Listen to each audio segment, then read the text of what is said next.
1971 তার ভূমিকার কথা উল্লেখ করেছি।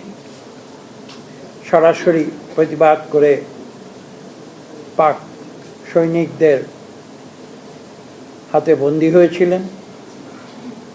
পরবর্তীতে তিনি ইত্তেফাকে যখন লেখা শুরু করেন, আমি একটু আগেই বলেছি লোকধক নামে, ছদ্মনাম তিনি নিয়েছিলেন প্রতিবাদের একটি কৌশল হিসেবে।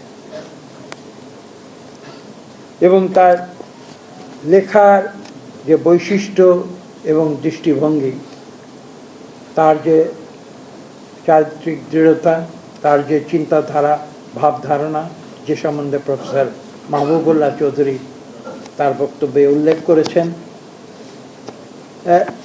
কেউ কেউ বলেন তার লেখাগুলো ছিল সামাজিক এবং রাজনীতির বাস্তবতা, এটা তার লেখনীর মাধ্যমে তিনি প্রকাশ করতেন। এবং যে শব্দটি ব্যবহার করা হয় তার লেখার সম্বন্ধে, বলা হয় তিনি ছিলেন একজন উদারচেতা লেখক এবং তিনি ছিলেন একজন প্র্যাগমেটিক লেখক, অর্থাৎ বাস্তবধর্মী একজন লেখক। আমি তার জীবনের যে দীর্ঘ ঘটনাগুলো, সেগুলো নিয়ে অনেক বিস্তৃত আলোচনা হয়তো আজকে করতে পারবো না সময়ের অভাবে। এখানে অনেকে বক্তব্য রেখেছেন, চমৎকার বক্তব্য, এবং বিভিন্ন দৃষ্টিভঙ্গি থেকে প্রায় প্রত্যেক বক্তা ভিন্ন ভিন্ন দৃষ্টিভঙ্গি থেকে বক্তব্য রেখেছেন। আমি তাদের প্রতি শ্রদ্ধা নিবেদন করছি, বক্তাদের প্রতিও। এবং অনেকে কিছু প্রশ্ন তুলেছেন যেটা যুক্তিসঙ্গত। আজকে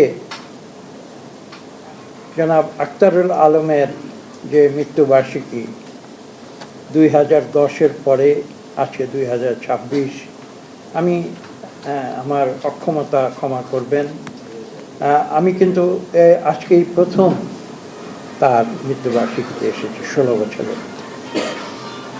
আমি জানি না এর আগে কতবার তার মৃত্যুবার্ষিকী কোথায় কখন পালিত হয়েছে বা কবে পালিত হয়েছে, আমাকে ক্ষমা করবেন, হয়তো আমার অজ্ঞতার জন্য ক্ষমা করবেন, আমি জানি না। কিন্তু আমি তো একেবারে একজন এমন মানুষ নয় যে বাংলাদেশের খোঁজ খবর রাখি না, পত্রিকা পড়ি না। যদি কিছু আলোচনা হতো তার জীবনী নিয়ে, হয়তো আমরা জানতাম, আমরা হয়তো অংশগ্রহণ করতাম, অথবা আমরা শ্রদ্ধা জানানোর জন্য আসতাম, কিন্তু সেরকম কিছু কিন্তু আমরা শুনি। আমি